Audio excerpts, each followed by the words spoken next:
Yo, yo, yo, what's up, everybody? Welcome to the KillJoy Jake YouTube channel. How we doing? Welcome in, welcome in. Tonight, we're talking a little Scream. So if you're ready to talk some Scream, a little Ghostface action, a little ghost fussy. If you're ready to get into all that, tonight's the night. This is the place. I'm trying to get through that without laughing. King Matthew III, my liege, is with us, saying, I have a prediction that if Gale does die in Scream 7, then Ghostface should use Dewey's voice to distract her before killing her, like how Amber used Gale's call to kill Dewey in 5. Ooh. Okay, that's messed up. I really like the AI voice thing. It vilifies Scream. It's a lot of... I think it's a really interesting thing to comment on, especially in this universe as of right now. I think it's kind of a shame that, you know, the last couple of Scream films... just kind of feels like the whole commentary thing is an afterthought. So I would love to see that kind of sarcastic tone that especially like the first couple of movies have go towards something like AI, you know? That would be nice. That'd be awesome. King Matthew III, I appreciate you hanging out in this stream and also the gaming streams over on GullGotha, which we're doing like every day now. So I really appreciate that. Thank you. Thank you for the support over there. Trying to get that channel monetized would be nice to make it happen. So if you got time, you know, around the middle of the day, we're just playing games. It's just a fun time. You really could help support that new page just by hanging out in those streams. Would be a good time. Paula Fitzhenry's with us. Hi, hello. Hello, hello. Thanks for being here. Appreciate you. Blindside is saying, hello, Jake. What's your favorite scary movie? One of my favorites, the one, my answer lately has always been The Fly. The Fly is one that I especially just love from 1986. I think it's goopy, it's gross, it's got a great romance right in the middle of it. It's an epic movie. It's got a lot to it to love. I think it's probably my favorite of all time. So I love it a ton. It's a great movie. Villain Killin' Dylan is playing with some yo-yos. Probably saying yo yo yo, triple yos. I love it, dog. Welcome in. Thanks for being here. RJ Skarenki is back. Nice. RJ was also in the stream earlier. Thank you. Thank you for your support, dog. Means a lot. Jake, I really something the new Buffy sequel. Should follow the comic issues. There is stuff they can expand on for 5 more seasons that could make Buffy great again instead of requel. Don't you think? I still haven't seen an episode of Buffy. So I'm fixing that here soon, though. Definitely want to get on the Buffy train at some point. Can't believe they got a whole new revival series in the works. It's crazy to me. So we're definitely going to get on that at some point. Hello, Riley. Hello, hello. What's up? Paula's almost home. Get home safe, Paula. It's crazy out there today. Jake is live again. You're damn right. Marley Kai also hanging out in the GullGotha streams. Appreciate you. Means a ton to old Jake. Thank you, thank you. Anime Fan 2.0 is excited for Fiji Water and Ghostface. Wow! And potentially anime as well. You got a lot of things to be excited for, my friend. What's up? Welcome in. Jason Carpenter is saying, what's up, Jake? We get Companion tomorrow on VOD, then the 4K on April 1st. I'm good with that. What if it's a joke? What if we're not actually getting the 4K on April 1st? It's all just an April Fool's joke. An elaborate prank. No, I'm just kidding. I'm excited, though. That's going to be an exciting one to add to the shelves. It's a banger movie if you guys missed it. There's a review up for not Freddy tier patrons. I keep saying that. Art the Clown tier patrons right now. So there's going to be special review videos going up for top tier patrons every single Friday moving forward. So definitely check that out if you have not seen it yet. Magnificent Logo. Yo! What's up, dog? Literally a dog. Look at that. What do you know? Eric is saying, hey. What's up? You almost finished your New Year's resolutions. That's exciting. Cody is with us too, saying, hey, Jake, Madison, and chat. I hope all is well. I hope we get a mall chase scene in Scream 7. Would be pretty cool since we haven't had one yet, like how they did in Fear Street, but do it during the day. That'd be tough. Tough to do it during the day. I do love that opening scene in the first Fear Street movie over on Netflix, though. It's Maya Hawke getting killed in a mall late at night by like a Scream-esque killer. It's really cool. It's a ton of fun. If you guys have never seen it, highly recommend. I think just for the Scream references alone in 94, definitely a lot of fun to check out for sure. But that would be fun to see something like that here in Scream 7. We know it takes place in Indiana, so it's a Midwest feeling Scream, right? We're closer to the Scream 2 location this time around, which I think is something interesting. I don't know if I've heard that brought up. quite yet before. Windsor, Ohio. Now it's somewhere in Indiana. Thomas Clark is saying, anyone know if that is Jake doing the dance with the pumpkin head? People keep asking this. No, it's not me. I wish it was me. I wish I could take credit for that, but honestly, it is not me. Spooky Scary Skeletons is what it is. Look up the Spooky Scary Skeletons video and you'll see what it is. But yes, it's very fun. I can't believe y'all don't know what that is. That's like actually really funny to me. Hilarious little video there. Brian Phillips is saying King Matthew III, Dewey's voice should be a dead giveaway. What's up, Brian Phillips? How you doing, dog? Billy Boy is saying this music is hitting. Thank you. I wrote it myself. Wrote and composed it myself. So thanks for being here, Billy Boy. Who else is joining us tonight? Connie Cleary, a member. What's up, Connie? Thanks. Thank you to all the members of the page, by the way. Greatly appreciate your support. How you doing, Connie? How are you and the bird? Tom is saying, give me the juicy Scream details. Oh, I got something juicy to suck on, let me tell you. So Madison just went, huh? What? No, that's I'm good. So biggest update from this weekend is we had Jasmine Savoy Brown and Scott Foley both interviewed by E.T. Not the little alien guy with the glowing finger. I'm talking more about Entertainment Tonight. But biggest thing there is they just kind of talked a little bit more. You know, everyone's trying to get a scoop on what is going on with Scott Foley and Matthew Lillard being back. What is the deal with this? This is obviously the biggest thing to talk about regarding Scream 7. What the fuck? You know, what are they doing back here? Are they alive? You know, are these characters, did they survive a gunshot to the head and multiple stab wounds and a TV to the face? What happened here? Well, they didn't break, you know, they didn't give away anything, but they did make it seem like they had all been hanging out together behind the scenes, which makes me think that maybe Mindy doesn't share any scenes with them, you know, but maybe they're just got a little tiny scene in the film, which again, I'm still, and I'm saying this from a completely unbiased standpoint. I'm not saying this because I don't like the idea of bringing back dead killers. Like, I'm genuinely just talking from what we know about this production, what we know about the cast. I don't think they're bringing back any dead characters, but I do believe that Matthew, Scott Foley, maybe Skeet Ulrich will be playing these characters again, but in some sort of flashback to give us some sort of new insight on these characters. And again, I think I kind of talked about this a lot in my video today, but I really think we're going to learn about another accomplice that Roman, Billy, and Stu all had. And that person is going to play into the narrative ultimately of Scream 7. So that's kind of the biggest thing that's happened recently with Scream 7. There's been, I actually see someone talking about it here. We have Allison Matichak saying, Jake, have you heard the weird rumor about Stu being involved with a stage show in Scream 7 called The Fairy Princess? What the fuck? This is another thing that's been going around.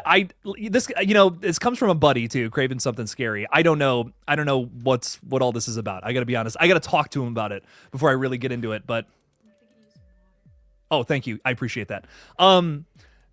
So the thing with this is it could be a reference to Scream 4, where we have Judy talking to Nev Campbell Sidney, and she's saying specifically, she's like, oh, you were like, you were, what is it, Tiger Lily or something? You were the star of the show. You were Tiger Lily. Like, I wish I could have been that. And it's kind of this moment in Scream 4 where Judy kind of makes herself out to be a little suspicious. She ends up being a red herring, as we know, at the end of the film. But she has this jealousy over Sidney, and I feel like we could maybe, flush that into yet another character we create here, someone else from Woodsboro that yet again Sidney has forgotten about. And maybe maybe that's a bad thing in her case, because this is a person who could end up being the killer here in Scream 7. Honestly, my prediction as of right now is that despite who the person is, who they end up being, I feel like this could be a situation where you basically take Judy from Scream 4, turn her into a killer here in Scream 7. I feel like that could be a very prevalent situation that we end up getting here. Because I love Scream 4 for a lot of reasons, and one that I don't bring up a lot, unfortunately, is Judy. I think she's an excellent red herring. Honestly, the first time I watched it, at least, I was kind of like, oh, she's creepy. What's going on there? You know, something's happening. There's some jealousy. There's a jealousy angle there. Would love to see them play into something like that. Judy wasn't jealous over Sidney. She was jealous of Gail being married to Dewey. She's jealous of everybody. Judy's jealous of everybody, in my opinion. I think she's jealous of Gail and Sidney, King Matthew. I saw someone throw that out there. No, I think she's just a very jealous individual, is what I think. Joe Bomba, though, is saying, yo! What's up, Joe? How you doing? Welcome in. Thanks for being here. What do you think of the cast for Scream 7? Personally, I think it's really good. Who do you think the killer is? What's interesting about the Scream 7 cast to me, like specifically talking about the newcomers, is that it's a lot of like up and comers in the horror department. Not a ton of like super big names. I mean, we have Joel McHale and McKenna Grace, sure. But I guess if we're talking about just like horror personalities, there's really not a ton. I'm not talking about the legacy cast here. I'm talking specifically about newcomers. Not a lot of horror credits from a lot of these people. More like underground stuff overall, unless you count Ghostbusters as horror. That's kind of more, it's horror adjacent at best, right? I'm talking like straight up horror films. A lot of these folks have not done that kind of stuff, and I'm interested. I'm interested to see what they do with more of a straight up slasher film, what they're able to bring to this one. McKenna Grace and Isabel May are definitely the ones that I'm the most excited to see. I'm excited to see what they bring to the table for sure from our newcomers. I'm really hoping one of them is Ghostface. But not Isabel May. McKenna Grace for sure. But I don't want God. If Sydney's daughter is Ghostface, I'm going to be angry. But I'll be like, Sydney just can't catch a break. Is what I'll think about that. But would love to see. I would absolutely love to see McKenna Grace become Ghostface. Would be Phoebe Spangler, the super nice protagonist from this other franchise, being our killer here in Scream 7 would be insane. I would be so into something like that. That would be nuts. But for the most part, Scream 7's cast, I do like. Joel McHale, I think could potentially work in a Scream movie, but you guys know I just don't think I don't think he works as Sydney's husband, in my opinion. So many people have said, well, let's just wait and see what it's all about. And it's like, well, dog, it's kind of my job to look at announcements and say, well, I like this, I don't like this. Here's my reason why. We saw Joel McHale try to play that husband character in It's a Wonderful Knife. It did not work for me personally. I just did not care for his performance there. I much prefer the guy when he's a douchey, comedic character, especially in things like Ted and Community. Definitely some of the biggest notes from his career, without a doubt. But we'll see. Maybe he brings it. Maybe he brings some sort of new energy to this one that we haven't seen in any project before, which would be awesome. Nothing would make me happy. I love Joel McHale. I think he's a great actor for what he does. Just in other projects, things that don't come to mind when I think of Scream. And I would love to see him succeed here because, man, he is an excellent actor. Seems like a cool guy in real life, too. Horror Den is saying, I need more Kirby Reed in my life. I hope this solo project is true more than anything. I completely agree, Horror Den. I feel like this is this sounds like stomping grounds for true experimentation in the Scream franchise. And I know some people just want the same thing every time. I respect it from Scream. But me, if I want something of the same, I'll just put on the same movie again. That's just my mentality with it. If I want Scream 96, I'm putting on Scream 96. If I want a new flavor of the same thing, then I want something new, I think there's a lot you can still do with Scream at this point that I don't even think most of the sequels have really even tried. Scream 6 and maybe Scream 4, I think, are the most like really out there sequels. So I don't know. I want more experimentation. I want more swinging for the fences. Try something new. Even if you fail, at least you tried to do something fresh with this concept. And I think that's the biggest thing I'm looking for from new Scream stuff. Tanya in the D. What's up, Tanya? Thanks for being a member. Good evening, Jake and chat. Good evening, Tanya. How are you? Welcome in. Thanks for the support. Thanks for hanging out here. Hayden Herbert is saying, any update on the Halloween TV series and cinematic universe? Nothing. It's been real quiet, been crickets on that front, unfortunately. Not a whole lot going on in that department. Would love to get an update though, Hayden, because I'll tell you what, I need more Michael in my life. I miss him. I miss little Michael. I feel like the last time we really got him was Halloween Kills. And I need more of that energy in something. So hopefully we get something on that soon, Hayden. But your boy will keep you updated. Nothing official, maybe some rumors flying around, but nothing concrete, unfortunately. We did get an update on Crystal Lake recently, though. Oh my God, we got a cast member again, which is crazy. So we got someone playing Pamela Voorhees. I completely for Linda. What's her name? Fuck, totally forgot. Now I got to look it up because I'm half asleep and I forgot. Crystal Lake TV series update. I gotta look it up myself. Linda Cardellini. I couldn't think of her last name. I'm like, it's Linda something. Linda. Thank you for the water. I greatly appreciate that. I needed it. Your boy was thirsty. Yes. I have had like no calories today, ladies and gentlemen. I just had some of my first calories of the day minutes before this stream. So here we are. Dean Renner, thanks for being here, my friend. Appreciate you. Thank you for the support. Thanks for being a member. What's up? How are you? How are you with your hanging out in your car with a little bit of light from a some kind of street light in the distance? It's real dramatic, Dean. I like it. I like the drama of that shot. Ty Lee is with us too, also a member. Thank you for the support. I don't see anything special about Scream utilizing deep fake stuff. Like, why? The only reason I'd be down for it is just so that they could vilify it. You know, same thing with the AI talk. Vilify it. Like, say that's wrong. Say that's something that the movie industry shouldn't do. It cuts out jobs. It's fucked up in the first place. I mean, there's certain technology that I just feel like humans shouldn't be using in the first place. These are two of those things. So I could see Scream getting into some of that if they wanted to. Also, I mean, you know, then again, maybe it just doesn't work with the story, and that is also apparent too. These are things that could work, you know, potentially, but also there is the other side of that as well. Sorry I missed you, Mr. Rick says. Watch a long game. I'm in the middle of watching it. You're watching a long game? What game? Now I want to know what game, Mr. Rick. You're also saying I have a series that I know. I have a series that I know you did last summer. It's going to be a surprise hit of the summer. I think they might do something different that I do not know. Are you saying that you think that the new I Know What You Did Last Summer is going to be a hit? Like, you think this is going to be the surprise summer hit? Summer blockbuster that takes people by surprise. I'm all about it. I hope it's good, man. Definitely have my worries with that one. It's one of those franchises where I'm like, how do you continue that story? Even the first sequel, I even have that question about. But I hope that they're able to find a way to do it. It's a series that is so landlocked to its characters. I really don't know how you could tell more story there, but I'm open-minded to it. I'm down for whatever they have planned, and we'll judge it. Well, that's one where I feel like we have to judge it where it comes out. Scream's a little different, in my opinion. These are tonally very similar franchises, but in terms of substance, completely, I mean, like leagues apart, in my opinion. Completely different stories, which is such a strange conversation there, considering how similar in tone they are. Louis C is saying, "What's up, my boy? I know a lot of people don't jive with Halloween Ends, but I loved it. Thoughts?"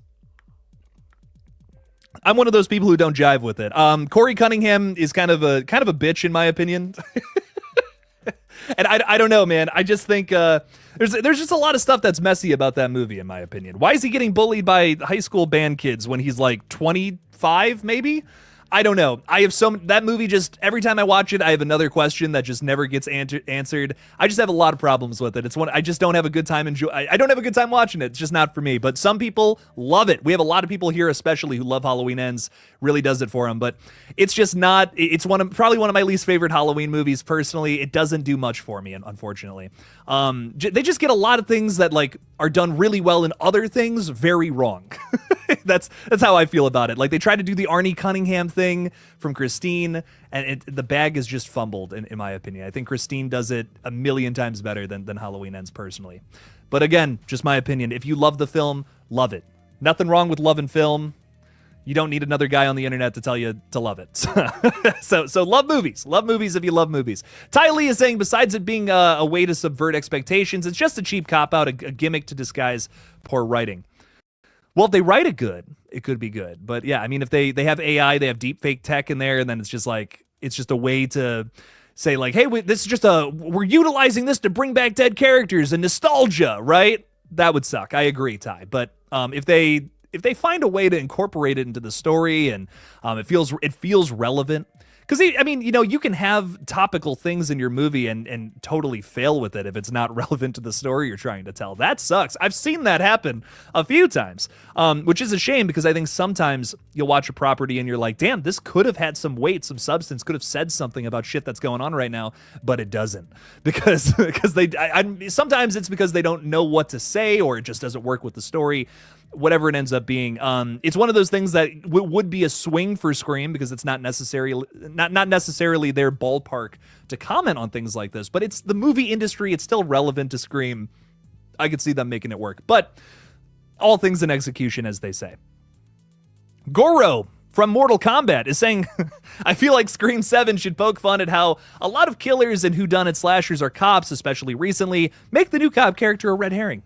I completely agree with this. It's like every single whodunit slasher these days. It's the damn cops. You can kind of bank on it.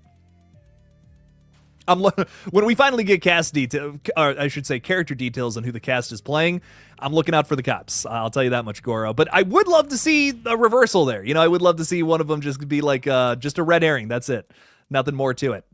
Fort Misery Gaming is saying, do you think with all the old Ghostfaces making at least cameos, maybe the Ghostface could be Roman's mentor who started this whole mess that Sid is in now? It could be. Maybe there's more layers to this onion than we even knew. You know, maybe there's someone else who put Roman up to it after all.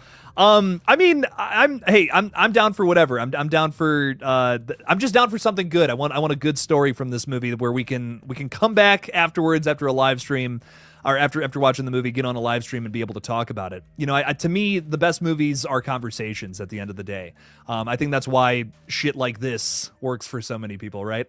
So I want to be able to talk. I want to be able to talk about this movie. If it's just a bunch of fan service, we're just going to be like, yeah, Stu's back. And that's it. You know, like I want to be able to talk. I want to be able to talk about these things. I want there to be a conversation, some going back and forth in my brain. I don't know. I think some people like to turn their brains off when they watch movies. I want a movie to turn mine on. And not like that, you pervs. Anyways. Coop is saying, hey, Jake did a double feature of Hard Eyes and Captain America yesterday. Both good movies. Liked Hard Eyes more, though. I actually liked Captain America. I'm going to be honest. I was going into it thinking it was going to suck balls, and I was kind of blown away. I was like, this is maybe one of the better Marvel films I've seen in actual years. Shit.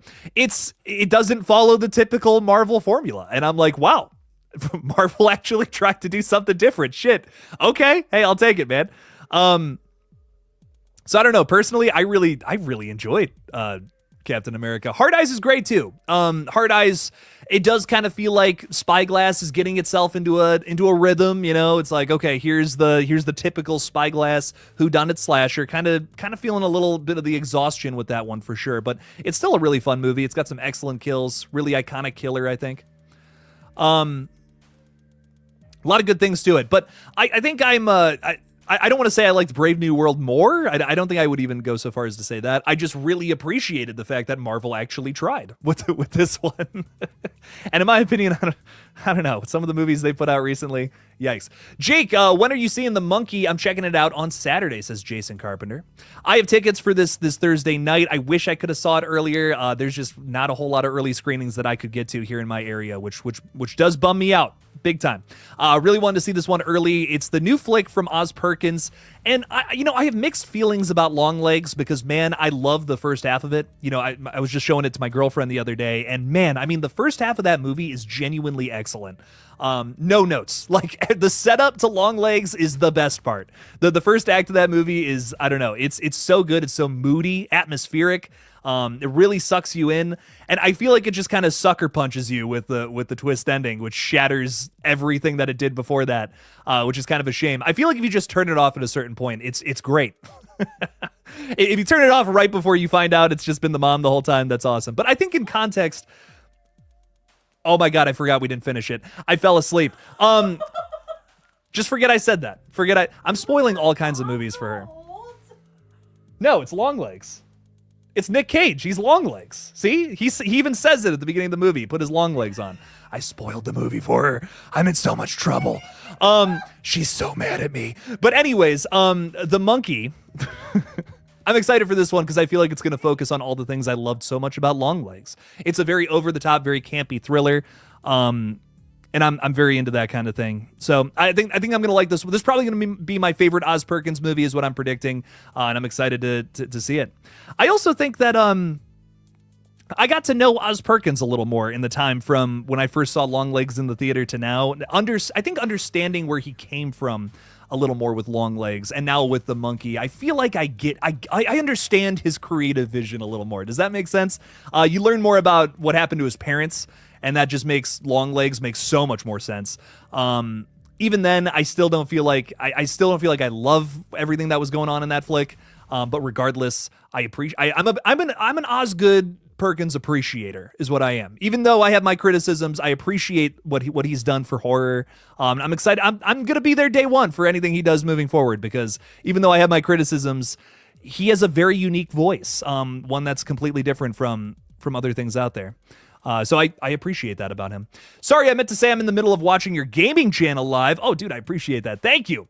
You were at work, you missed it. It's all good. Don't worry about it. I just appreciate you watching the gaming channel lives, man. Again, trying to get that channel monetized as soon as possible. Had a bit of a shakeup here at the at the house. It's been rough. So if we could get that gaming channel monetized as soon as possible, that would make Jake very, very, very happy. Anybody who watches the gaming streams, you don't even know how much I have love and respect and a lot of things in my heart for you. Thank you so much.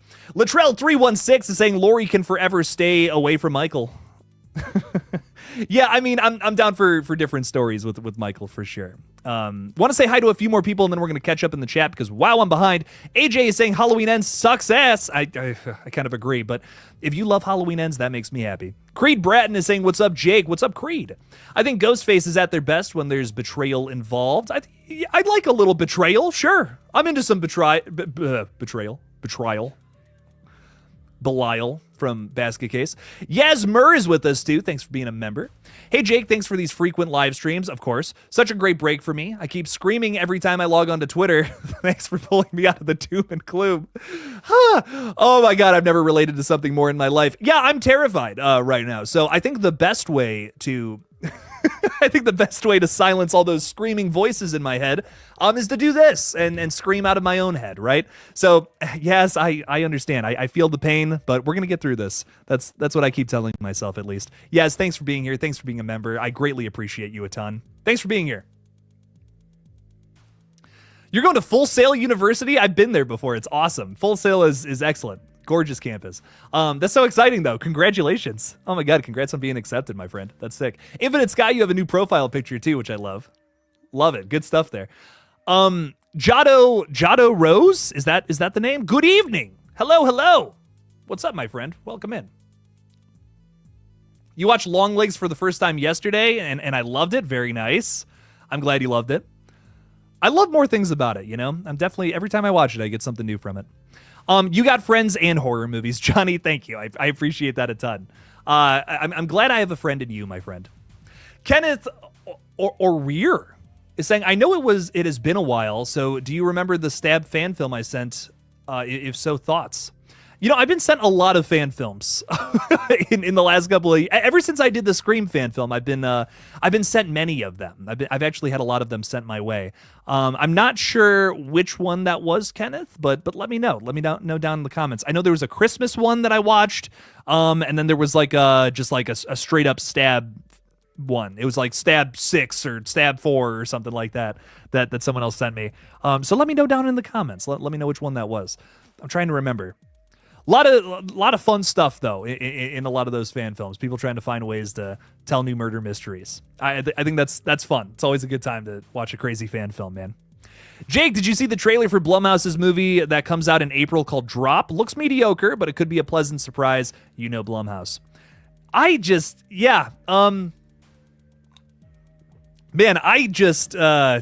don't know. Maybe it's just me. Maybe I'm crazy. I love Christopher Landon, but that trailer did nothing for me. I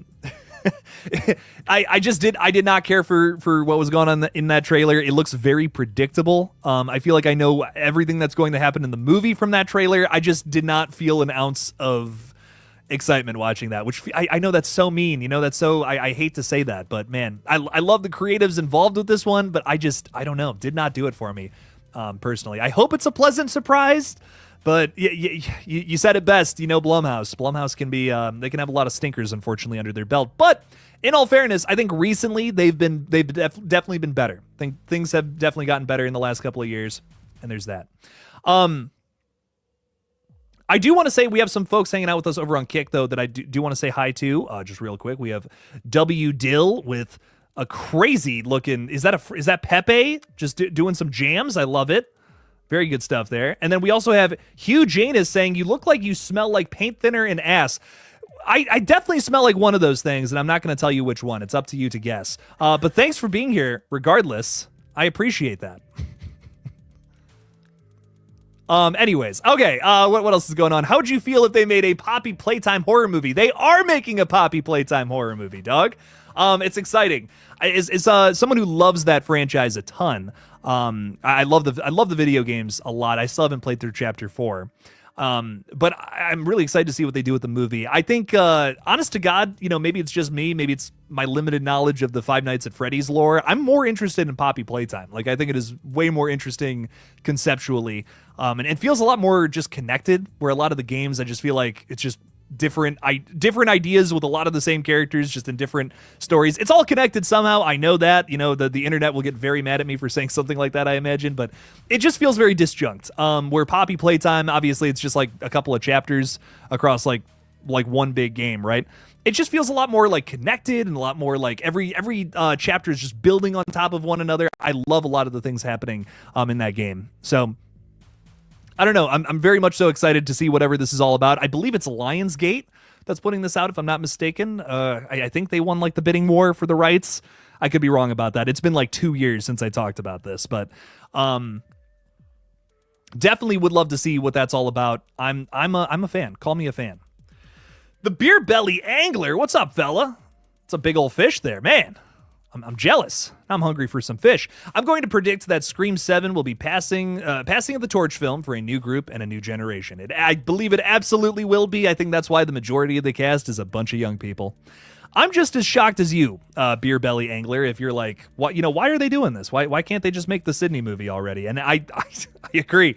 I think that I really think that they should have made a Sydney focused movie again. I think that's what this side of the fan base really wants.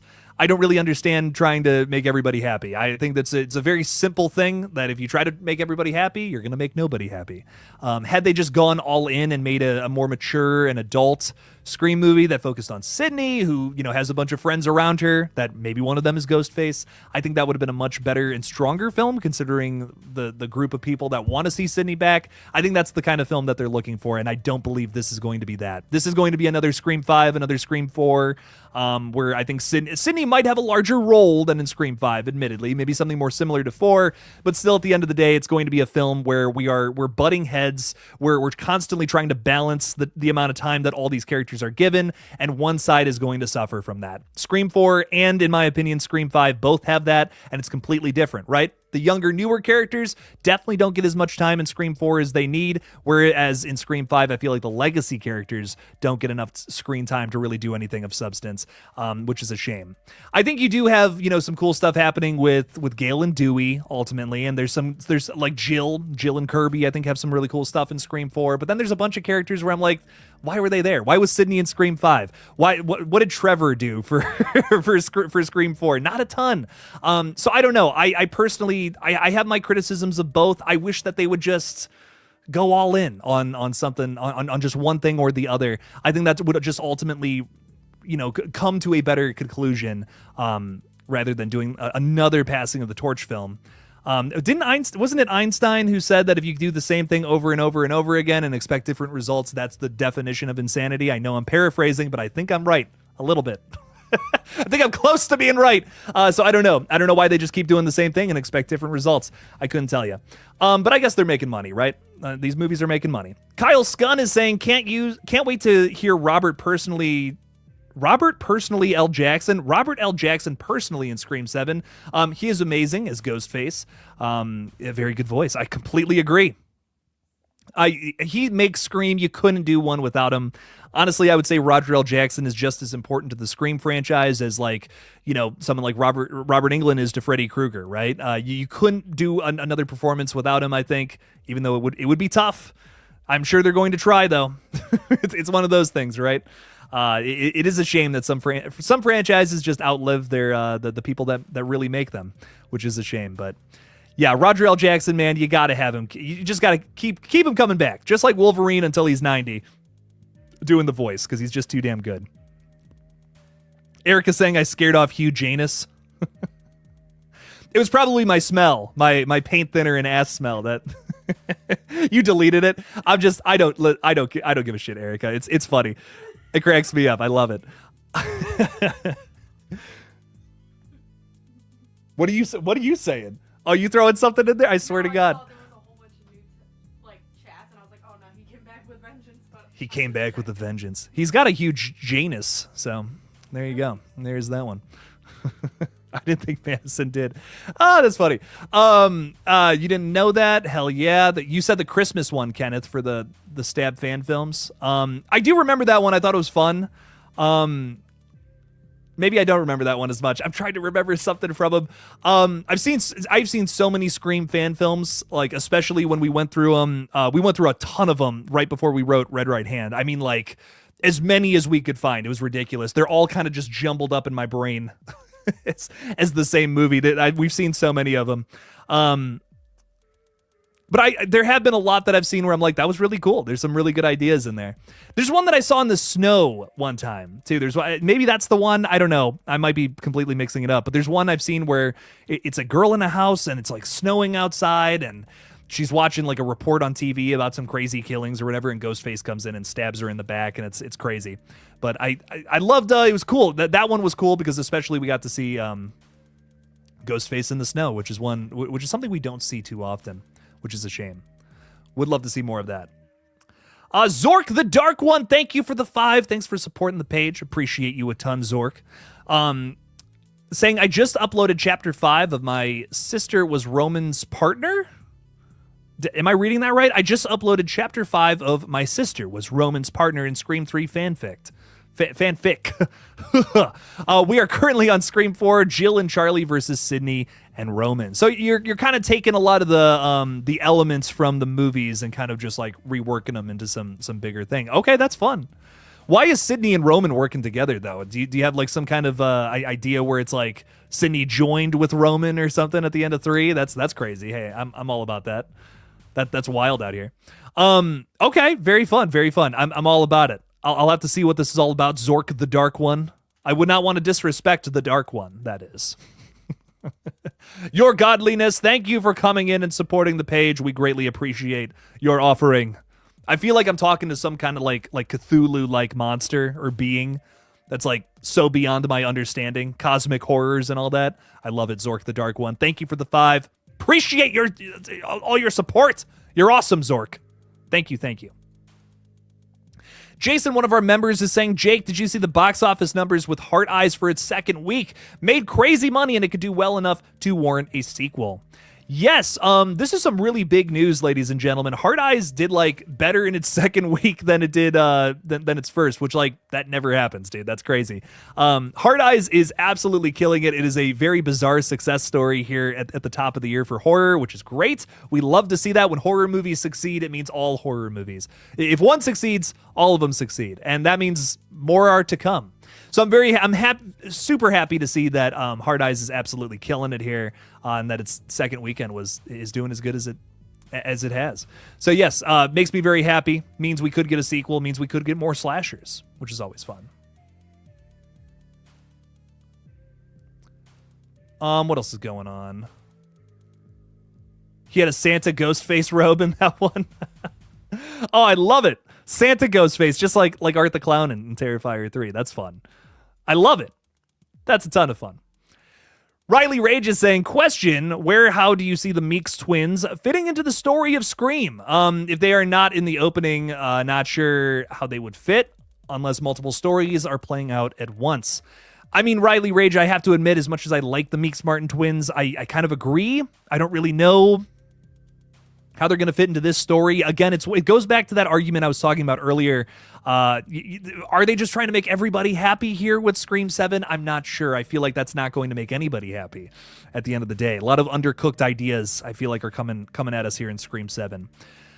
I don't know, but I don't know. Maybe I could be totally wrong. Maybe the Meeks Martin twins are here to help out Sydney or something. It sounds like from what Chad, specifically Mason Gooding, has been talking about with this one, is that he's spending a lot more time with Nev Campbell, with Sydney in this one. He didn't really get to talk too much with that character in Scream 5. So again, it's one of those things, Riley, where I completely agree. I'm just wondering how these characters fit into the story, because I love these characters. I think they're great in Scream 6 especially. I think they get a lot more time to flesh themselves out in 6, which is nice. but I just don't know how they fit into a Sydney story. You know, it's one of those things where I just feel like there's really two different big groups of characters here in Scream now, and we're kind of just trying to push them all into one thing here in Scream 7. I don't know how it's going to work or what's going on in general, but I'm excited to see what it is all about at the end of the day, how they're able to do that. But I agree, it does have me scratching my head a little bit. I'm not 100% sure. You know, my running theory is that the Meeks Martin twins, like the thing that I've been kind of talking about for a few months now, you know, not to sound too repetitive, but it does kind of seem like maybe they could be here to set up this spin-off film with Kirby.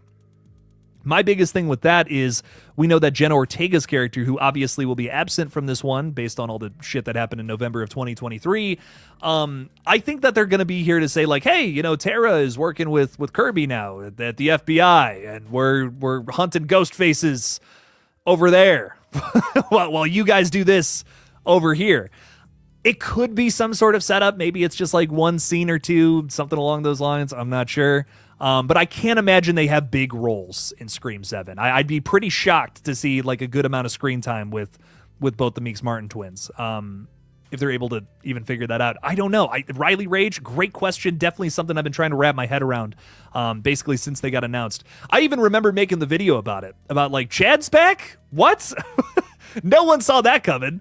I mean, obviously, you know, the Matthew and the Scott stuff is the most shocking update we've gotten thus far. But like, what? Like, Chad's back? What's he doing here? What's he doing hanging out with Sydney while Ghostface is running around? I couldn't tell you. You know, is there a universe where the Carpenter sisters could have been in this one too? I don't know. It's just a weird thing. Lots to think about. Hybrid Gamer, thanks for being a member, dog. What if Sydney takes on 8 ghost faces and just comes out spraying with a shotgun? Damn. Taking out ghost faces. It's an action horror now. I think it would be a fun subversion of the final girl becoming the killer trope.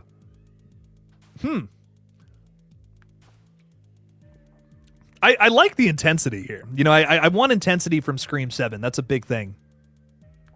I want to see Sydney being a badass again, and I think her being a mother will definitely fuel a lot of that in this film, for sure. Having a shotgun be used against Ghostface this time around, opposed to the other way around, is very funny to me as well. It's kind of like, oh, you did that to our characters in the last one? Well, guess what? Bam, we're coming after you, Ghostface. You're not using a shotgun against us this time. That's really funny to me. But yeah, I mean, hey, whatever they can do to elevate this one and make it a little crazier, a little more intense. Because again, Sydney's not going to die. It's not going to happen. It's never going to happen. It's just one of those things. So how can we make it more intense? Can we make her more badass? You know, can we have one of her children get kidnapped or something? Like how can we make this intense again? While all the fans know they're not going to kill this character. Like, she's untouchable. Nev Campbell has made that very clear. So how can we make this intense again? Step it up a bit, you know, bring us as close to that as we possibly can without actually killing her. That to me could be exciting if they could find a way to do that. Marion is saying Sydney must die from Stu smashing a TV. You want to talk about a reversal? Stu throws a CRT television on her head this time around. You know what? Stu can come back if he does that. That's in that case, I'll take it. That's ridiculous. It's the same TV too, just like bam. Don't read any more from that person. Okay, heard you. Heard that. They've been deleted? Okay. That person got deleted. Well, that sucks. You think someone's funny throwing in a CRT television joke, and then they get weird. But that's okay. Lot of weird shit. Let's keep moving. Brandon with their high school profile or yearbook picture, I should say. What's up, Brandon? I'm just making fun of you. What's up, dog? What's good, Jake? I'm vibing out. Brandon, I'm vibing out. I have so much caffeine running through my body right now, if you could not tell. So what's up? How are you, Brandon? I had like no calories all day. I've genuinely been working since 7 a.m. this morning. And we just got food for the first time, and Madison's making fun of me behind me right now. I had a large Coke from McDonald's, and I am buzzing right now. Like, I was like, oh, so tired. I just want to go home and sleep. And then I had a Coca-Cola, and I'm like, this is awesome. This is what drugs must feel like. Oh my god. Anyways, can we get a Scream located overseas? Thomas, I actually love that idea. I've heard a lot of people have pitched the idea of doing Scream 7 in like a completely different location than what we know. I remember there was talk of, like a tropical setting or a snowy setting a long time ago when we really knew nothing about this flick at all. I would love something like this, like follow a whole new group of characters somewhere else in the world. Kind of do like a I Still Know What You Did Last Summer style movie where it's like the characters are on vacation and Ghostface is coming after them. I could get into something like that. That would be a lot of fun. But Thomas, I'm so down for that. Without a doubt. Imagine if they're misleading us. And this will be like a Wes Craven's New Nightmare type movie. I would be down for that. Again, I'm so into that kind of thing. I just don't know why they would get like a bunch of young cast members. That's why I'm kind of like just ruling out the New Nightmare thing. Because like I think if they brought back like a bunch of the people from the original movie, not just Ghostface killers, Kenneth, I'd be like, oh shit, it's happening. You could have some young characters, but like I mean, the majority of this cast is newcomers. So that's kind of what has me questioning the New Nightmare approach, which I don't believe this film is going to be taking, but I would love to see. That's one I would love to see one day. I think that would be fun because a lot of people love the original characters from Scream 7. You could totally reinvent them by doing a New Nightmare style Scream with all the original cast. They're playing, a version of themselves where they're where they're just like obviously heightened, right? So I don't know. I think that could be fun at some point down the line. Honestly, if they do that for the next movie, I wouldn't even be complaining, but it would be fun. It would be something that completely stands out of the timeline of Scream as well. It doesn't have to affect the story. It could just be, here's a fun movie with the original cast and one of them is Ghostface. Total one-shot, standalone movie. It doesn't affect anything from the actual timeline. It's just having fun. It's definitely a little nostalgic and callbacks, but at least it's different from how we usually get it in this franchise. And that is something I could be into. Need me some more Jenna and Scream? Maybe one day, Joe. Maybe one day. Hopefully that can be the case here soon. Again, it's one of those things where I'm like, could we bring these characters back for this Kirby spinoff at some point? Could we mend some relationships? We mended the relationship with Neve Campbell, which obviously was not very good. I mean, just a couple of years ago, not even, Neve was calling the studio misogynistic, basically. And now here she is promoting the new movie. So it's one of those things where I'm like, can anything happen? I think so. I really do. I really do think so. But I'm hoping, I'm staying hopeful that we get to see these characters at some point again because I love the Carpenter sisters. And even though I do feel like their story could end with Scream 6, just how that one ended, I definitely would love to see more from them for sure. Ann Cook with an adorable kitty cat is the profile picture. What's up? Saying, hey, Jake, what if a trailer for Welcome to Derry comes around mid-May or early June because HBO is busy with the Last of Us Season 2?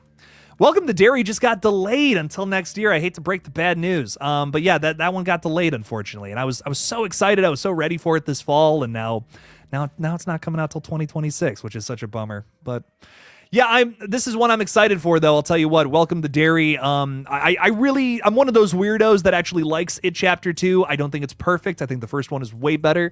But I think there is a lot to love about It Chapter 2 that I still really enjoy.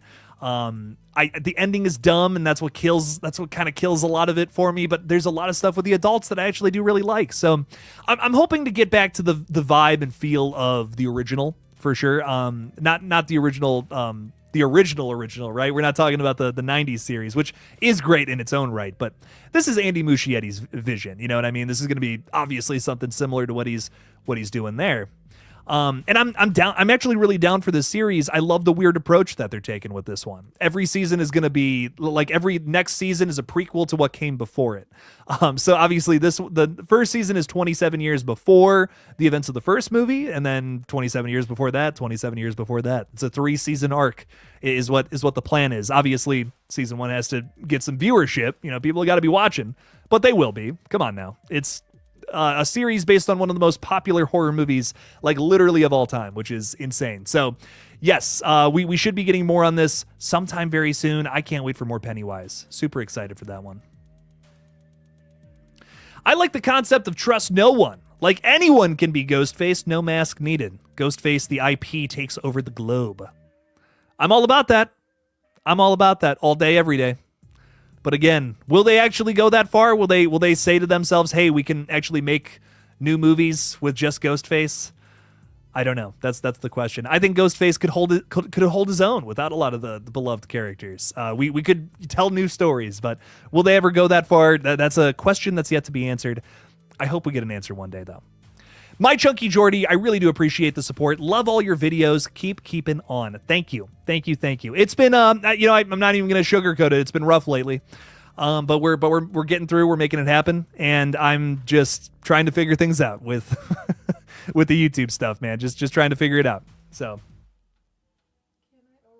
you can turn it on. Yeah. Do you want to turn on the heat? Yeah, I was going to say it's freezing in here. No, but my Chunky Jordy, I really do appreciate your support. And yeah, I'm just, just getting things figured. Everyone's getting things figured out right now. And I'm just going through it. So, it's just been tough, but your support means a lot to me. You've been here for a long time, and I really do appreciate that. That same goes with everyone else here who supports the page. Even if you just watch the streams, it means a lot to me, and I'm really grateful for it overall. So really hoping that even after there's no more Scream movies, I'm still able to do something with this page, but it's definitely something I'm worried about right now. I don't know. It's one of those, it's totally up in the air as of right now, because I can't seem to get views on things if it's not Scream related, and I'm starting to get scared. So we're gonna keep keeping on, while we have a Scream movie on the horizon. Rumor has it there's 2 more movies coming after Scream 7. I'm gonna go all in on Scream for a little while, and hopefully that pans out. But it's one of those things where I'm like, I don't know, definitely getting a little worried. So hoping things are good, but we'll see. I'm working on a Cabin in the Woods Scream opening scene. That's fun. Kind of like interchangeable ghost faces or something. Like, is that kind of what you're talking about? Where Cabin in the Woods, there's a different killer each time? Maybe. I'm not sure. I like the idea though, for sure. James Howell is saying hi there, Jake. Hi there, James. Hello. What's up? What's up? Chewbacca, who's the cutest dog I've ever seen. What? What's up, Chewy? Saying, I just watched Hard Eyes. So good. It's like a wholesome romantic movie and slasher combined together. Some of the kills reminded me of Slasher series. The series titled Slasher. I know what you're talking about. I had a really good time with it. It was fun. I did a review for it a couple weeks ago now. But yeah, I had a good time. It was fun. Definitely kind of like, I'm feeling like, okay, Spyglass kind of has a rhythm that they're getting into, and I hope they're able to break that with whatever their next new property is. But a lot of things I still loved about it. Some great kills, some great characters too. I loved the idea of basically making a rom-com, but having a slasher villain pop in there and have some gory kills. That was fun. But yeah, lots to love about that movie for sure. Am I going to play any new games coming out? Yeah. Oh, absolutely. Over on my gaming channel, GullGotha, which you can find on like my front page there if you go subscribe to that. I'm currently streaming a bunch of Dead by Daylight stuff, but I definitely want to get into some other games as well. I like the Texas Chainsaw Massacre game is one I want to play again. I might stream the Killer Clowns from Outer Space game, but I feel like that's like completely dead now. But I don't know. We'll see. There's a bunch of stuff I would love to get into. So lots of stuff to talk about. For the love of rock! What's up, fella? I can't see Jenna or Melissa returning to Scream as long as Spyglass is in charge. They don't seem to like Spyglass. So for us Carpenter Sister fans, we have to hope Spyglass gives up the rights. I mean, that's likely the case. I feel like, unfortunately, you are probably right. But again, Nev Campbell. It's one of those things where I'm like, that was a total surprise. And that it kind of hit us out of nowhere, right? I mean, it was like, I think it was March of last year that she just posted that. She's like, I'm in Scream 7. Hey, let's go. Spyglass is great again. And it's like, what? What do you mean? You just called them misogynistic like not 2 years ago. That's crazy. So I don't know. I really, it's one of those things where I keep saying, oh, this is never going to happen in Scream. And then shit happens. And I'm like, what? Oh my God. So anything is truly possible in the Scream universe, the Screamiverse. And I'm keeping an open mind. We'll see. KillJoy Jake question, what do you think of a Thanksgiving Scream 7? I mean, we're kind of getting that in November, aren't we? With Thanksgiving too, right? I feel like, you know, me personally with Scream, if there's a holiday I would want to see it set on, is probably around like Christmas time. I think a Christmas Scream would be a lot of fun. You know, a snowy setting, Ghostface running around in the snow. There's so much potential there. And I wish we could have done like New York, a snowy New York Scream. Wish Scream 7 was looking like that instead of what it's looking like now. But hey, I'll take it. Indiana, we're going to Hawkins, Indiana with Scream 7. But I definitely don't hate the idea of Thanksgiving Scream. I just feel like it might feel a little too close to another big Spyglass property, which is my only thing about it. If we're just talking about the Scream franchise, though, that would be fun. Would be a ton of fun. But it all comes down to, you know, do they want their properties to stick out from one another? I could see Scream 7 being a holiday film, though, considering that, you know, Hard Eyes is kind of now a big success. It was a flop in its first weekend. Like, people were getting worried about that one. And now it's like, oh, shit, it's making some money. Let's go. People are talking about it now. And Thanksgiving obviously did well, and I'm sure the sequel will, too. So it does make me wonder. It's like, what's Scream 7's bag? Are we doing a Christmas slasher here, or what's happening? I'm definitely not against it. You know, I'm definitely not against the holiday setting, but hey, whatever works. Skonkalonk is saying, can see what's gonna happen in the teaser. We will see a beginning with a black screen, and in the background we can hear Sid begging for her life and some bloody knives dropping. That could be really cinematic. That could be really fun. I'm excited to get a teaser. It's probably still got a little bit of a wait, unfortunately, on that one, which is a shame, but it's coming. We're getting to it at some point. Probably December would be my guess, since it's coming out in late February. I'd probably have to wait that long, which I know sucks. Everyone wants it tomorrow. I want it tomorrow. It'd be great, but probably this December is what I'm thinking with that one for sure. Do you have any comfort horror flicks? For me, it's Evil Dead Rise. That is a great choice. All of the Evil Dead flicks I can put on at any time. Honestly, they're all just comfort movies for me. Army of Darkness is like one of my favorite. If I just need to chill out, I need to turn my brain off. Army of Darkness is absolutely a good one. Will you please eat these, because I'm not going to eat these? Please. Okay, no, it's all good. We'll warm them up later. But yeah, no, Evil Dead Rise, great choice though, because I think this is another great entry in the Evil Dead series where I'm having a great time with this movie. It's so much fun. It's a little more modern than most of the other flicks, obviously, which I know some people aren't crazy about, but I still vibe with it. Still super brutal. Has a crazy over the top ending. And I think I definitely I have a really good memory with this movie too. I was able to actually watch this movie a month before it premiered with Bruce Campbell, and I'm still just I still just can't believe I got to do that. Where is it? Yeah, there it is. I got to show y'all something, because some folks who are new to the channel have not heard this story, and I love telling it. So here we go. Hang on now. I got a prop and everything. So we're at the screening for Evil Dead Rise, which again, it was at Horror Hound of 2023. It was a ton of fun. So cool. And Bruce Campbell shows up unannounced. We had no idea he was going to be there. And he hands out like a bunch of like little goodie bags to a bunch of fans. He maybe had like 10, 12 of them, you know? And he's specifically said, he's like, there's a cheese grater in the bag. And as he's passing my aisle, fucking Bruce Campbell, the chin and all, I'm like, I love cheese, Bruce. And he's like, you like cheese, huh?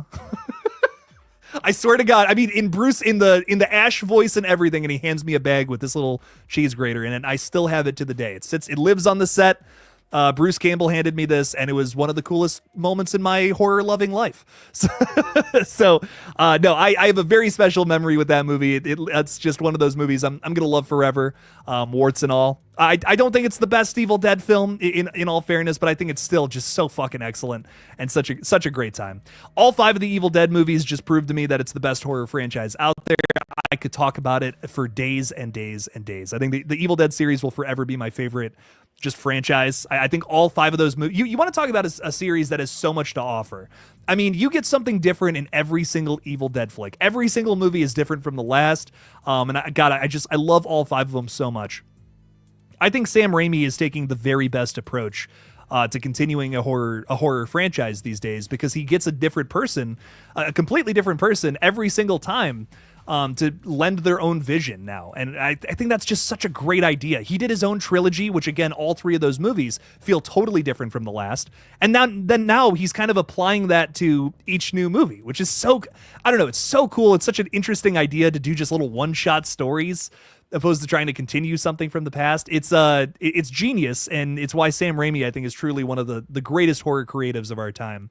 And I don't know, I love the Evil Dead series. I could go on and on and on about it. I cannot wait for Evil Dead Burn, and whatever the fucking next movie is. We have 2 Evil Dead films on the horizon, people. I don't know. I'm over the moon, man. I'm over the moon about that.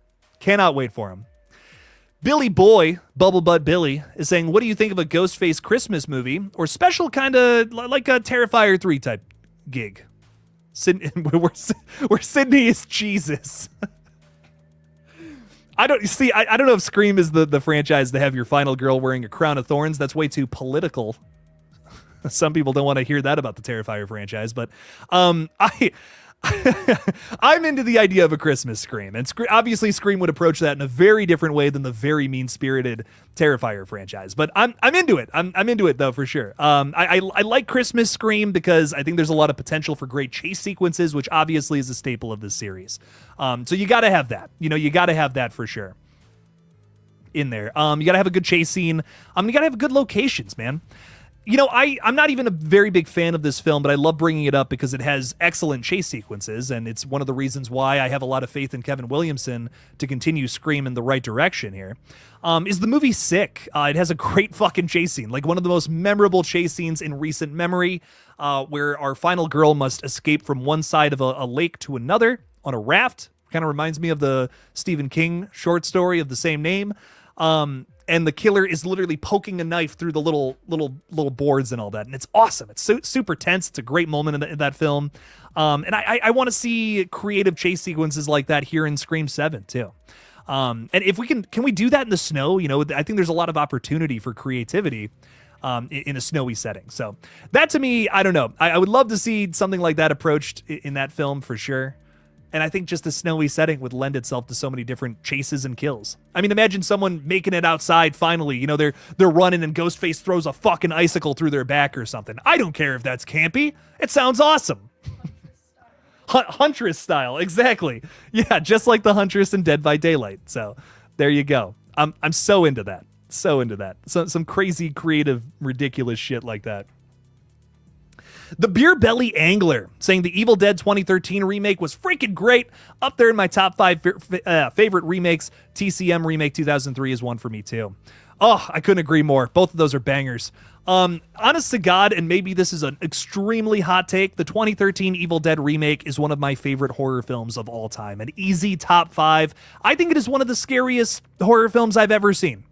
Every time I see it, I get something new from it. I think the music is great. The performances from all 5 of its characters are fucking excellent. What a weird way to open your movie with basically a little short film that has a lot to do with the film itself, but it's completely separate from everything you're about to see. It's like, what? We did a whole Evil Dead short film as the opening, and now we're getting into a full-length story. It's genius. I the 2013 movie. It's one of my favorite horror films of all time. So scary, so effective, just great character work. I love everything about it. It's a movie I can put on at any time. God, I love that film. But Texas Chainsaw Massacre 2003, also really good. It's even grittier than some of the other Texas Chainsaw Massacre movies, which I think is what I love so much about it. You have cinematography done by Daniel Pearl, who also did the original. And I think that's why a lot of it is it just feels like a perfect continuation to the original in that way. It's modern feeling, it still has that modern feel to it, but it has the grittiness of the 70s, and that's what I think is just so excellent about that remake. So no arguments here. Those are definitely some of the better remakes of all time. I'm glad that more people are coming around to the 2003 Texas Chainsaw too, because I remember when I first started doing all this, I would talk about that movie and people were like, "Oh, that one sucks. What are you talking about? That's from the thousands when all the remakes sucked." And I'm like, "What? Are we talking about the same movie? The thousands remakes are kind of good. There's some misses, obviously. Nightmare on Elm Street 2010 exists, but man, that movie, it rocks so hard. I love it, man. So no, I totally agree. Beer Belly Angler, some bangers right there. Some really good horror movies. I'm waiting for, I'm gonna be honest, I'm waiting for another movie that really fucks me up like that. I think the last one was Nosferatu, and while yes, that wasn't too long ago, that there was a scene in there that really scared me. 2025, there's been a lot of really fun horror, which, again, effective in its own right. It's a lot of fun, a lot of triumphant horror here in 2025 so far. But I don't know if I've seen anything yet that has really like scared me genuinely. And I don't know. I'm still waiting for that movie from this year. There's always something every single year that gets to me a little bit. Nosferatu had a few scenes where I was like, that's fucking scary, dude. Oh shit. But honestly, I think that's the last movie that really did that for me. There has been some really good movies this year. Grafted over on Shudder, I think, is still my favorite. Still crown jewel of horror in 2025. Excellent film for me so far. Definitely my number one. It's body horror that's kind of in the same vein as The Substance. I wouldn't say it's as effective as that film, but it is very solid. If you guys have not seen that yet, so it's over on Shudder. Very, very, very interesting and fun take. Kind of getting into a lot of the same themes and ideas as The Substance, but definitely done differently too. It's a foreign film, which I tend to like those. But I don't know. I really liked that one, and I'm trying to think. Dark Match is, I think, the most fun horror movie that's come out this year. That's the wrestling horror movie. If you guys have not seen that. What is Grafted about? Infinite Sky, I don't want to tell you too much, but basically this girl discovers a way to make, do I even tell you that? This girl, she's kind of an outcast, and she finds a way to make like skin grow back like instantly. And I don't want to say any more than that. It's body horror to the extreme, and it gets really creative. Like, you think it's going to go one way, and then you're like, oh, she's doing that? Oh, fuck, that's crazy. So I really appreciated the ingenuity with that film in particular. It definitely takes a little while to get where it's going, but bear with it. It's worth it. Really excellent little flick. I very much so enjoyed it. Have you seen Sleep? It's a Korean horror flick from last year. No, I have not seen that. Sleep. Dude, there have been some excellent Korean horror films recently. I don't know what it is, but man, there have been some good ones. Just in the last couple of years, especially too. Ooh, shit! It's got a banging Rotten Tomato score. How well does someone really know the person sleeping next to them? For one young couple, the question becomes a twisted psychological nightmare when a husband's increasingly bizarre nighttime behavior takes a menacing turn. Oh, I'm very into that. It's on Hulu. I might watch this tonight. I'm not even kidding. That sounds pretty good, Ty. Oh shit. I'm into it. I'm all about that. Sleep. Oh shit. I might have to write that down. Can you write that down? You mind doing that for me? You're too kind. She's awesome. Aiden Bell is saying, I think the next movie to scar me, not even scare you, it's going to scar you for life, will be 28 Years Later. The tone of the trailer alone had my heart beating. Oh, totally agree. 28, the 28 just days, weeks that the franchise, it fucks me up, man. It's one of those where I don't know what it is. Not too many zombie movies really get to me like that one. A lot of them are campy and over the top and fun. It's really about like what's the craziest way we can kill a zombie, right? A lot of opportunity for that in a ton of the campier flicks, but there's something about 28 Days Later, it scares me more than any of them. Like it's the crown jewel of terrifying zombie flicks, in my opinion. And the sequel's also very good too. I think some people don't like Weeks because it's a little more action horror, but man, it's still got some scary stuff in there, man. Don't sleep on Weeks. Weeks is solid. 28 Years looks like it's going back even more to the tone of the original, a little more survivalist feeling. Less action-y than the sequel. But man, I'm all about it. I can't wait for 28 Years Later, man. It's going to be fun. And to this day, the very best trailer I've ever covered on this page, bar none. Like, without a doubt, Aiden. I could not agree more with that. What a terrifying trailer that did not give too much away at all about the trailer. So about the film itself from the trailer. Excellent stuff. Jazzy Jeff, real talk. What's up, Jazzy Jeff? Saying, I hate that in today's society it's controversial to kill off the main character in movies. In the 80s and 90s, it happened a lot and no one freaked out. I think, honestly, Jazzy Jeff, I think the reason for this a lot of the times is we feel we have to keep the main character alive to keep the story going. And it's really unfortunate because I feel like there are so many franchises, Scream included, where it's really the killer that could keep these things going, not so much everything else. I'm not saying that Sydney isn't Scream, she is. But couldn't we tell more stories with just Ghostface going after new characters? I say yes. I think we could totally do this. I love Sydney, excellent character, but at some point we gotta move on to other characters being attacked by Ghostface. And if we're gonna keep this franchise going, we're just gonna keep making Scream movies. I say start talking about other characters that Ghostface has to go after. To me, I think some people look at Scream like it's Scooby-Doo. They want to see the same characters doing the same mystery every single time, and that's all they're looking for. And if that's all you're looking for from Scream, hey, I respect it. That's all good. But I think me personally, I love the slasher elements of this series. I love the commentary, and I love the idea of just the murder mystery in general. Like, who's under the mask? That's half the fun, in my opinion. And I guess something I'm mentally preparing myself with Scream 7 is that I'm probably already going to know who the killer is, which does kind of bum me out. But if you're someone who's just looking for the characters, I think you're going to be hyped for Scream 7. You're definitely going to get a lot of characters in this one. But I don't know. I'm with Jazzy Jeff here. I want to see some. I think the idea of killing off your main character, that being taboo, shouldn't be such a controversial issue. It's horror at the end of the day. The goal, the point of it should be to scare, and sometimes killing off your main character is the way to do that. Malgus 2020. I don't know what that means, but what's up, fella? Theory. 3 versions of Stu. Flashback, hallucination, Fight Club style. I love it. And alive. The alive version will be so badly brain damaged, it will be obvious he's not involved in the new murders. That's wild. What? So like the TV hit his head so hard, he's like brain damaged and just hanging out somewhere. I mean, I guess that could explain why no one knew about that, because he's not really, he's not like planning to do anything awful. He's just kind of brain dead somewhere. Here's my thing. I get comments about this all the time. People are like, but Jake, but what if he survived? Like, would it really bother you that much? Like the logic aspect? Honestly, it's not the logical aspect of Stu coming back, still being alive. That's not even the thing that bugs me the most. It's the fact that Sidney was able to overcome the killers in the original flick. To bring Stu back undoes all of that. Why risk ruining the original film just to see a character come back one more time? I don't get it. I love Matthew. I think he's a great actor, but he's done other stuff. he's done other stuff that's also really good. And I don't know. I want to see him, if he comes back to reinvent the character, the best way to do it is with some prequel shit. Have him be back there, doing some stuff before the events of Scream. How can we learn more about Stu back in 1995 or 1996?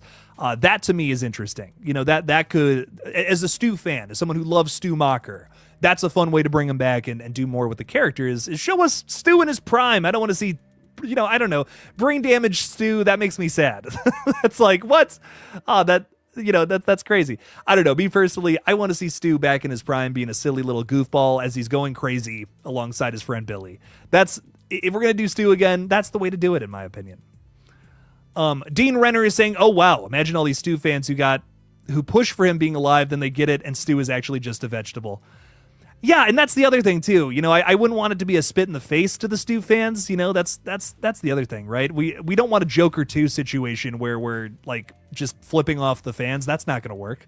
That's what? You know what I mean? Like I have my criticisms about Stu coming back, but like I respect the fact that people want to see him. And honestly, I get it. Has there really been in every single movie an excellent Ghostface? I would say no, not in every Scream movie. I get the want for wanting, like, in my opinion, the crown jewel of the Ghostfaces back in a new movie. I get it. I get why people are on the Stu train. It's not like it's a completely foreign idea to me. No, I get it. I mean, Scream 6, man. I mean, I love that film. I think it's a really fun time. But are the killers good? Not really. If there was a Stu in there, sure, it might be better. I get that. Trust me, I get the argument, man. I'm all for it. I completely understand why people want that back. But me personally, though, I wouldn't want to undo what's so great about the original just to bring him back. That's my thing. Bringing him back to life is kind of in the same way like killing Sidney, right? It just kills something that's so great about this franchise. Why risk that just so that you could have a nostalgic callback? That's just not for me. personally. As much as I would love to see him come back in some capacity, I don't know if that's the way to do it. But hey, if they have a call, if they reinvent the character by doing some like kind of prequel flashback thing, I'm into that too. Sure. And that's Stu coming back, isn't it? Is that not Stu coming back? I would say it is.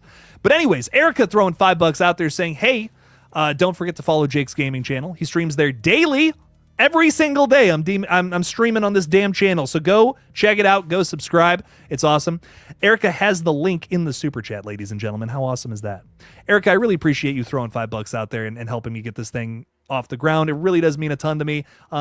Again, I got to make this thing happen before old Jake moves out. And I really do appreciate it a ton. Thank you for the support. And ladies and gentlemen, please subscribe. That's the thing. We're basically like 400 subscribers away from 1,000. And with all the streams we're doing, we're definitely going to get the watch time. So if 400 people could subscribe still, that would make my entire year. I'm going to be completely honest. Just would love to get that channel monetized as soon as humanly possible. So again, please subscribe to GullGotha if you can. If you have literally 2 seconds to click a red button, that would mean the world to me. So Erica, thank you for the 5. Thank you for modding. It really does mean a lot to me, a ton. And just thank you for everything you do. Thanks for the 5. Thanks for the support. Check out GullGotha. It's a cool page. We're doing a bunch of fun stuff on there, so I can't wait for you guys to see more streams. Hopefully doing more than just Dead by Daylight, but we'll see. As of right now, we're streaming a lot of Dead by Daylight, but hopefully we'll get into some more games in the future. Please recommend some stuff, too. Dean Renner, what's up, dog? Saying, what if Scream took a page from The Strangers and finally introduced a completely anonymous person under the Ghostface mask? I'm into that idea too. I think it's one of those things where, I think they have to reveal them at some point, who's ever under there. You can't just have a mysterious stranger like in, is it Halloween 5 where there's just a random dude that comes in and fixes the plot or whatever? But, cause I think there is such thing as, being too, what's the word? Ambiguous. There is such thing as being too ambiguous to the point where it's like, okay, well, did that even make sense? Or was that just enough? I don't know. But yeah, no, I think, I'm into the idea of keeping, someone kind of anonymous under the mask, and then maybe it leaks into the next film. Maybe that affects the story in the next movie. That could be fun. And again, another thing to talk about, another thing to get the brain working, which is what I love so much about movies. Because when I'm not watching movies and I'm not doing anything in particular, the brain is not moving. I'll tell you that much. The wheel is spinning, but the hamster is dead sometimes. But when I put on a movie, sometimes the hamster gets on that wheel, and that's what I like. Scream gets the brain working a lot, and I'm really hoping that whatever's going on in Scream 7, that the same can be said. But we'll see. Hayden Herbert is saying, do you think we will get another Candyman movie ever? Isn't there talks about that? Isn't there like a rumor going around right now that there's more Candyman on the horizon? It's one of those, that's another one of those things, Hayden, where I'm like, can they make another Candyman without Tony Todd? I mean, the 2021 movie, I don't hate it. I think there's a lot of really a lot of competence in that film, and a lot of really interesting things going on to expand the lore and the mythology. But I miss Tony Todd. Every time I watch it, I'm like, this is good, but I miss Tony Todd so much. Like, I'm missing him big time here. And it's cool to see him right at the end, whatever. But, now that Tony is unfortunately passed and not with us anymore, can we make another Candyman movie? I don't know. It's just one of those things. The original is so iconic and just an amazing film. Excellent. Man, everything's great about it. The cinematography, the performances, the score. Whew. It's a banger, man. I think it's one of the most influential slasher films that does not get enough credit, in my opinion. Candyman never gets enough love, and it is such an excellent film, a horror classic. Honestly, it's one that I missed. It's one that I missed until like right before I got into this page. I was watching, what was it? I went through all the Friday the 13th movies, all the Halloween movies, Nightmare on Elm Street, Chucky. I went through all the big franchises, and then I'm like, what else is there? Like, I had seen the Hellraiser movies, so I went through some of the weirder sequels there. Then I found Candyman, and I put it on. I'd never seen it before, and I'm like, oh my god! It rocked my world. It's like, this is amazing. What? How do people not talk about this? It's an excellent film, man. I don't know. It's very, very good. Very good stuff there. Universal Disappointment is saying, any idea when you'll see the monkey? I saw your kill count prediction, and I'm excited to see just how many people eat it. Hoping for a very high body count. My sister is nervous to see it. I have tickets to see it this Thursday, and your boy will have a review out Friday morning. I'm really excited. I'm glad you watched the kill count prediction. Not too many people did. But the fact that you did makes me very happy. So thank you for that. I definitely think it's going to be more than what I talked about in the video. I even kind of got into that a little bit. I'm like, there's definitely this many, but I think there's certainly going to be even more than just that. Say what you will about Osgood Perkins, but his marketing campaigns for his movies are pretty damn excellent. So I'm sure we're going to see a lot more kills than what I was able to spot in the marketing. But man, I'm definitely excited for this one, but I'm feeling the same feelings I had going into Longlegs. I was over the moon about that. I think Longlegs, out of all the films I've covered, had one of the greatest marketing campaigns of any film out there, man. But a lot of things about it that I just wasn't crazy about upon viewing. So, but I'll tell you what, I am very excited to see this one, and I think it's leaning into a lot of the things I love the most about Osgood Perkins, which is his sense of humor, which feels like it's there at times in Longlegs, and then it feels like it dissipates. And it seems like we have a stronger focus, stronger hold on that. So he definitely has a certain vision, and I think that's awesome. And I love a lot of things. I love a lot of things about his style. So I'm hoping to see what all this crazy shit is about. I can't wait. My Chunky Jordy is saying, I hate to ask, but can I plug my post to raise funds for my brother's funeral service, please? Absolutely. Oh my God. Yes, I'm so sorry about that. It's terrible. So here's the thing, my Chunky Jordy, if you post a link, it might get deleted. But if you send me, try posting something. If it doesn't work, if it's not letting you, send it to me on Instagram. We'll throw it out I'll throw it out in the chat myself, and we'll make this happen. Sleep is on Hulu. Thank you for that. I really I appreciate that. Yeah, definitely throw it out in the chat. Let's help raise some funds for that. Yeah, absolutely. Again, I'm terribly sorry about that. That's awful, horrible to hear. And I'll keep my Instagram open as well.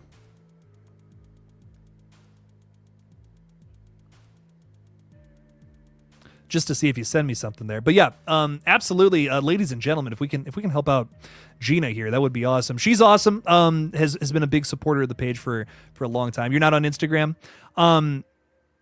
Yeah, again, sorry for your loss. If you throw the link out in the chat, or maybe you're unable to, I'm not really. I wish I could.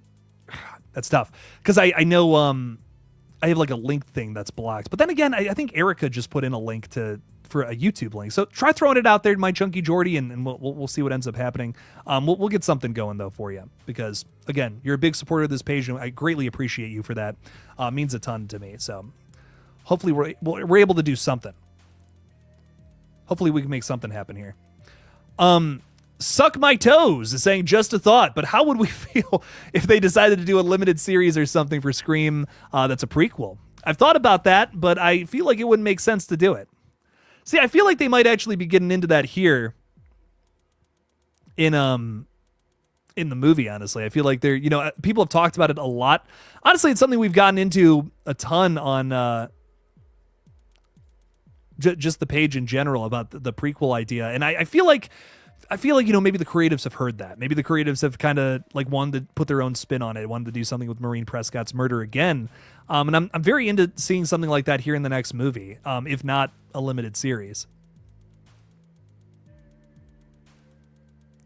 A mod needs to go on my link. Send it to Erica or Madison for sure if they can make that happen.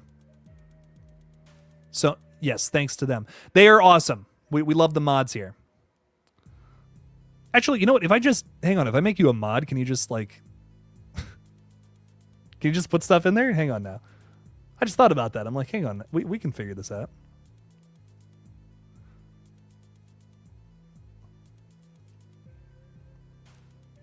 Okay, I made you a mod, so you might be able to throw a link out there. But yeah, anyone who can support my Chunky Jordy here, that would be awesome. She can post if you make her a mod. That's what it is. Because I'm like, wait a minute, Erica just posted a link. I'm like, you should be able to post links if you're a mod, I think. So there we go. Okay, we made it happen. Okay, getting back to the conversation though, we're still waiting on a link from Gina there, but Jason Carpenter is saying, Jake, as much as I love all 6 Scream movies, all for different reasons, I can't say I'm all that excited with Scream 7. I feel like you said they are trying to please everyone with fan service cameos. Yeah, I mean, it's one of those things where I'm just kind of exhausted by it. I think it's just been such a dominant factor in a lot of just prequels, continuations, whatever. Just in the last like 10 years or so. I mean, it's not like it's not like it's a new thing, right? It's just like every movie does it, right? Every movie has some kind of character or something come back, and it's highly anticipated, and it's like, oh, this person's gonna be in the movie, and then they show up, and it's like it's exciting, but man, I'll tell you what, I have had no desire to rewatch Spider-Man: No Way Home. I've had no desire to rewatch Ghostbusters: Afterlife.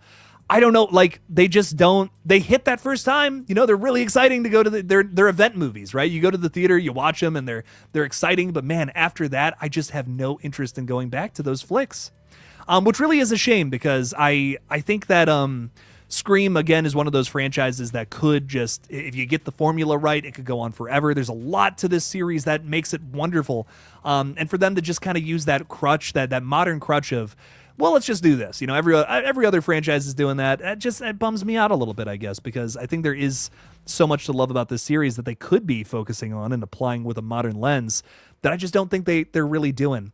It does have me worried about this one, that they're likely going to just lean into all of that, but I don't know, maybe they're able to find a way to make it special again, but I just think completely severing yourself from the past and trying to tell a new story. Again, going back to what Evil Dead's doing, man. Evil Dead has, like, these new movies hardly have a connection to the past. I mean, there's little tiny things in, like, Evil Dead 2013, for instance, that I guess are, like, it's a little bit of eye candy, that are references to the past, but, like, that's it, dude. It's not like the story completely revolves around that. They're one-shots. That's what I think a lot of franchise continuations need to start doing, because those are the ones that just hit, for me at least. Like Prey on Hulu is awesome, man. And sure, again, this is another movie that has a little tiny detail that connects to another Predator film, but ultimately you don't need to see Predator 2 to enjoy Prey, so I don't know, man. I wish we could get that with Scream, a one-shot story. I mean, have your films like Scream 7 that continue Sidney's legacy and story, whatever. But I'm just really hoping for a Scream film at some point that's just a one-shot. Here's new characters getting attacked by Ghostface. They have a whole new ordeal than any other characters we've seen in the franchise. Run it up, man. That's what I'm hoping for the most from most franchises, but especially Scream. My Chunky Jordy has just shared this link. And yeah, ladies and gentlemen, Gina's been with us for a long time. She's awesome. And she, as you can see, she's going through a rough patch here. So if whatever you can do to kind of assist here, that would be very helpful. Gina rocks, like I said. So let me see where this goes. Yes. Okay. So this takes you to a link that'll take you to a GoFundMe. That's what it is.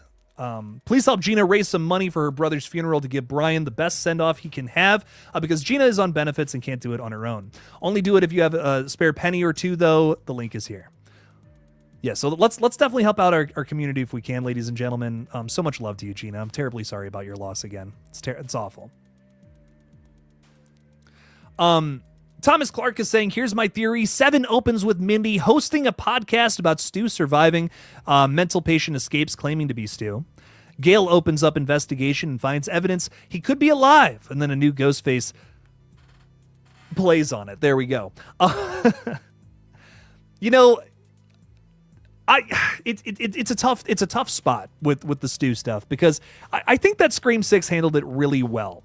They weren't too mean about it. They weren't too, like, kicking people in the teeth who really want to see Stu come back, but they also made a very clear point to say that, hey, we're probably not going to do that, right? They made a big point to say that, but I think in a nice and very interesting way. So I don't know. It was thoughtful the way that Scream 6 did it. I just feel like if they do something like this, it's going to get people's hopes up that, oh my God, the Stu reveal is coming. Here we go. And then they don't get that. Right. And I would hate for people to hate this movie just because it tries to use Stu as a misdirection. I think that would, I think that would make a lot of people be like, well, this movie sucks. And what if it doesn't suck? What if Scream 7 is actually awesome? It just doesn't have a Stu reveal. Right. Well, it's not really fair to Scream 7, I can't judge this movie for not having my favorite characters in it. That's at least my viewpoint on it. Like, I have my criticisms of Scream 7, but something you're not going to hear me saying is that this movie is going to suck because it doesn't have Melissa Barrera. I don't know. I don't feel that way at all. I love Melissa Barrera. I love Jenna Ortega. I think they brought a lot to Screams 5 and 6. But I don't think Scream needs those characters to be great either. You know, I don't think Scream has a lot in its minutia that is so great. That's what keeps me coming back. You know, you have a new Ghostface running around every single time. It's not like Jason where, you know, it's the same old, right? He's going to slash people up with the machete. You know what you're getting into with the Friday the 13th film. I feel like with Scream, there was a certain point where you had no idea what you were getting into because the killer was somebody different every single time. Who knows who's under the mask, you know? And that to me is the exciting part about a new Scream film. For me personally, that's my thing. You know, you can't expect certain characters to be in a new Scream or something along those lines because again, there's just so much more to love about Scream than just that. So there is a lot of great characters in Scream, and definitely one of the reasons why it's so popular. But man, I just feel like there's more to it than just the characters we love from the past. Neems is saying Jake for president. So much love, my friend. Thank you for being here. Chase is with us too. What's up, man? How's it going? Welcome in, welcome in. Yo, yo, yo. Did you read my Terrifier theory? I did not. Do you have a Terrifier theory? Oh, here we go. I really wanted my Terrifier theory to come true, where Art the Clown was from that VHS tape from All Hallows Eve, and he was sent to free the demons from that world, release them all into the universe from their hellscape. I really want to start talking about Terrifier again, man. There's just not a whole lot to talk about. I mean, we can definitely post our theories here and there, you know. Definitely some more stuff I'm sure that I can come up with, but I'm hoping for some updates on Terrifier 4 soon, you know. I love the idea of connecting it to All Hallows Eve though, because that is definitely a really interesting take on Art the Clown. The idea that he's he's kind of from this like alternate crazy dimension where just all this crazy shit happens, but.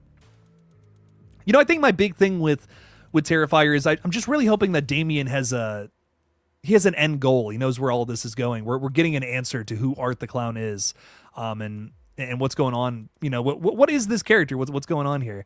I hope he has a good answer. You know, I think that's my big thing because we've seen Art the Clown just kind of defy logic and like, is this going somewhere? Are we getting some sort of payoff for all of this murder and Viscara we've been through? I hope so. You know, I definitely hope so. But I'm very excited for Terrifier 4. I can't wait to see it. Do you think if they do a Saw reboot, they should retcon all the sequels? Man, it really depends. It really depends. If they reboot Saw, like, you know, there's a rumor going around that they're trying to do a reboot because Tobin Bell might just be too old to do Jigsaw now, which would be a shame. I don't know. It's one of those things where I'm like, who else can play Jigsaw, man? I mean, Tobin Bell it's one of those characters where I'm like, it's just too iconic. But Saw, just like my argument with Scream, I feel like can be applied to new kinds of killers. And I know Spiral tried to do it and people were not all about it, but Spiral has a lot of really interesting things to say. And that's why I like that movie so much. The twist is bad because the movie got chopped up to pieces, man. But I really think had they done a successful Spiral, more people would be into it. And honestly, I don't hate that movie, man. I think Spiral has a lot to love about it, even though I know so many Saw fans just fucking hate it. But man, I personally, I could totally see them doing like a new take on Saw, where it's a Jigsaw copycat just running around doing his own thing, got a totally different motive to be putting people into traps. I mean, it worked in a lot of the sequels, man. People loved seeing Hoffman do his own thing or Amanda. So it's to me, it's not a totally out of the realm of possibility to do a Saw continuation where it's just about some kind of Jigsaw copycat who is, you know, somehow in the lines, right? Somehow coming down the ranks through everybody else. I really would not be against that at all. But like, that's the only way you could continue Saw without Tobin Bell, in my opinion, is the Spiral approach. Love it or hate it. You know, that's my thoughts, at least. How's your Valentine's Day? Fantastic. We had so much fun. We went to the Cheesecake Factory. We saw a really good movie, and I love this woman sitting behind me so much. She's amazing. So I had a very good time. So it was awesome. I hope you had a good Valentine's Day too. You agreed with me? Good. I'm glad you had a good Valentine's Day. What? I want to. My bank account says no, but I say yes all day. That's so funny. Oh my god. First Shelley Duvall and Tony Todd. I know. Oh, it's heartbreaking, man. I gotta watch Candyman again. Ever since Tony died, I've been meaning to put it on. I just have not had the time. Madison is the best. You better love her. I do. She's amazing. She is my better half in every sense of the word. She's awesome. Let's see. You want to see Mrs. Jake?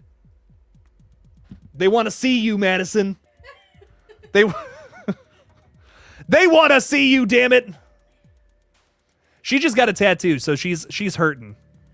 Her back is very sore. How you doing? You chilling out? You feeling better? Yeah. How's your back? It hurts. It hurts? My whole spine is on fire. Her whole spine is on fire, ladies and gentlemen. And here she is, showing herself to the world right now. Yep. Doing so much. Well, I appreciate you. Thank you. Go get some rest, you poor thing, you. You and your back full of ink. She's got an inky back. I hate when that happens. Okay, ladies and gentlemen. So I'm exhausted. It's been a very long day of work. And we got another long one tomorrow. But it's all fun stuff, and I'm very grateful for your guys' support.